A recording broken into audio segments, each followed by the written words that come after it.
சின்ன முருகைய சிங்கார முருகைய சின்ன சின்ன முருகைய சிங்கார முருகைய கொஞ்சி கொஞ்சி தமிழ் பேசும் செந்தில் வடிவேலனவ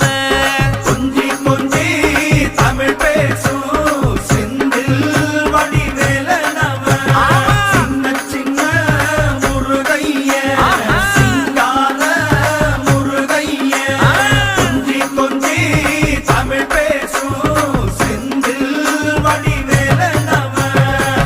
சுப்பிரமணிய சாமி என்பார், கார்த்திகேயன் என்பார், சுவாமிநாதன் என்பார், முக அமுதன் என்பார், பாலசுப்பிரமணியன் என்பார், கருணாகரன் என்பார், கதிர்காம கந்தன் என்பார், கதிர்வேல சுவாமி என்பார்.